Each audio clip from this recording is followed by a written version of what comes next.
ہم نے بچپن میں انڈیا کی فلموں میں بہت کچھ ایسا دیکھا جو عام حالات میں نہیں ہوتا تھا، مگر وہ ہمیں اب پاکستان میں کر کے دکھایا جا رہا ہے۔ ہمیں بتایا جا رہا ہے کہ ہم محکوم ہیں، ہم غلام ہیں، ہمیں جس لاٹھی سے ہانکا جائے گا ہمیں وہیں جانا ہے، اور اگر کوئی اس کے آگے مزاحمت کی دیوار کھڑی کرتا ہے تو اس دیوار کو گرانے کی کوشش کی جاتی ہے۔ یہاں اب میں آپ کو ایک تیسرا انکشاف کرتا ہوں۔ مراد سعید صاحب کی جان کو شدید خطرات لاحق ہیں۔ اس وقت مراد سعید صاحب کو سیفٹی دینا حکومت کی ذمہ داری ہے، مگر ہمیں حکومت سے کوئی ایسی توقع نہیں ہے۔ میرا مشورہ یہ ہوگا مراد سعید صاحب کے پی کے میں کسی محفوظ جگہ پر یا ہو سکے تو وزیر اعلیٰ ہاؤس میں قیام کریں اور حتی الامکان اپنی نقل و حرکت کو وہیں تک محدود رکھیں۔ اس وقت بہت سے عناصر ان کے پیچھے ہیں اور اس چیز کو جوڑا جائے گا طالبان کے ساتھ۔ یہ میں آپ کو پیشگی اطلاع میری جو اطلاع کے مطابق، اللہ تعالیٰ مراد سعید صاحب کو اپنی حفظ و امان میں رکھے، ان کی جان و مال کی حفاظت رکھے، مگر مراد سعید صاحب کی طرف جو بھی حملہ جائے گا اس کو طالبان سے جوڑا جائے گا،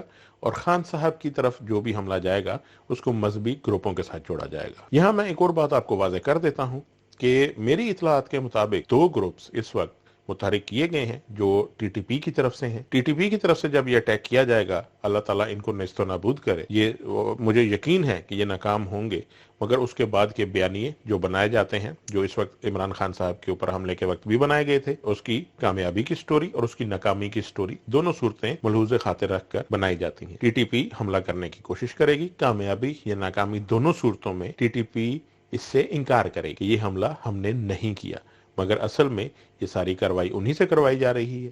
ٹی ٹی پی کس کے انڈر ہے یہ ہم سب جانتے ہیں۔ ٹی ٹی پی صرف افغانستان کے طالبان کے انڈر نہیں ہے، ٹی ٹی پی کو کہیں اور سے بھی احکامات آتے ہیں اور اس کے مطابق وہ عمل کرتی ہے۔ یہ بات کے پی کے میں تقریباً میں کہہ سکتا ہوں کہ زیادہ تر لوگ جو بااثر معلومات رکھنے والے لوگ ہیں وہ جانتے ہیں۔ دوسری بات کہ عمران خان صاحب کو کسی بھی قسم کے ہجوم سے بچایا جائے۔ خان صاحب جو ہر 2 منٹ کے بعد 3 منٹ کے بعد وہ نکلتے ہیں، اپنی اپیئرنس دیتے ہیں، تو اس سے بچایا جائے۔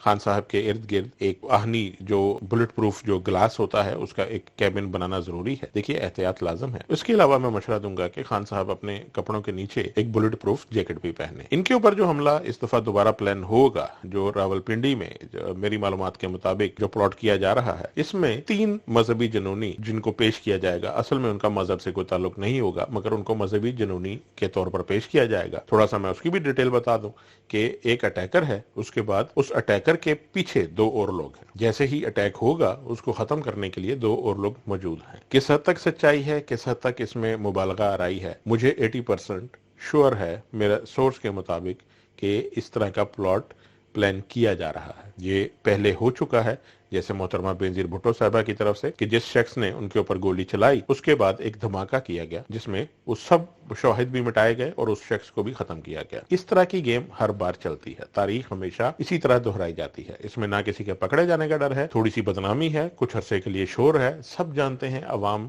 کچھ عرصہ شور مچائے گی، روئے گی، پیٹے گی، تھوڑی سی بدنامی ہوگی، توڑ پھوڑ ہوگی، اس کے بعد سب نارمل ہو جائے گا، مگر اس میں کامیابی جو ان لوگوں کو مل جاتی ہے اس کی ریشو 100% ہے۔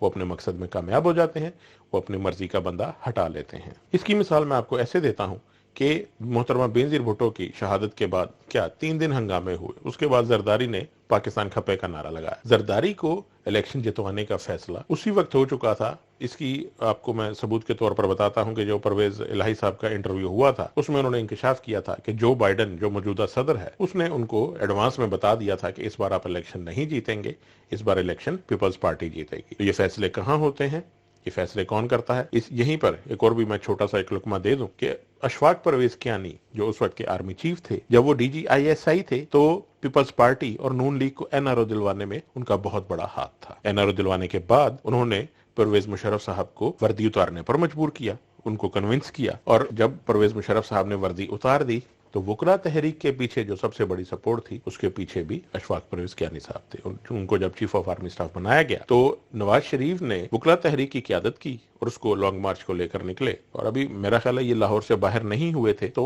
زرداری کو کس کا فون گیا؟ اشفاق پرویز کیانی کا۔ اشفاق پرویز کیانی نے اس تحریک کو کامیاب بنایا اور اپنی مرضی کا چیف جسٹس لے کر آئے۔ اس چیف جسٹس کے بوئے ہوئے بیج آج تناور درخت بن چکے ہیں اور اس کا کڑوا پھل ہم آج تک کھا رہے ہیں۔ پاکستان کی عدلیہ کی اس سے زیادہ ضلالت میرے میرے الفاظ پر تھوڑے سخت ہیں، معذرت، مگر اس سے زیادہ ضلالت ہم نے آج تک نہیں دیکھی کہ اعظم سواتی صاحب کا واقعہ ہوا اور اس میں عدلیہ بھی اپنی حدود کا تعین کر رہی ہے کہ یہ بلڈنگ فلاں تھی مگر فلاں نہیں تھی۔ کسی بھی جج کا، کسی بھی قاضی کا، کسی بھی منصف کا دائرہ اختیار اس کے حدود اربے پہ منحصر نہیں ہوتا۔ آپ نے انصاف دینا ہے، آپ سپریم کورٹ پورے پاکستان کی کورٹ ہے، آپ اس کے اوپر ایکشن لیجئے، مگر مجھے نہیں پتا کہ پاکستان میں کوئی چیف جسٹس نام کی چیز رہتی بھی ہے یا نہیں رہتی۔ بہرحال یہاں پر ہم سب کو مل کر دعا کرنی چاہیے کہ اللہ تعالیٰ عمران خان صاحب کو اپنے مقصد میں کامیابی عطا فرمائے۔ اس وقت جو موقع ہے یہ ڈو اور ڈائی والا موقع ہے۔ اس وقت اگر ہم کھڑے ہو گئے اور ہم کامیاب ہو گئے تو ہم ایک آزاد پاکستان کے باسی ہوں گے۔ اس وقت اگر ہم ہار گئے، ہم پیچھے ہٹ گئے، تو اب یقین کیجئے اگلے 100 سال تک ہم اپنا سر گھٹنوں کے نیچے دے کے وہی کریں گے جو یہ لوگ ہمیں کہیں گے۔ ہم انہی خاندانوں کے غلام رہیں گے، ہم انہی افسران کے غلام رہیں گے، ہم اسی بیوروکریسی کے غلام رہیں گے۔ ہمیں آزادی نہیں ملے گی۔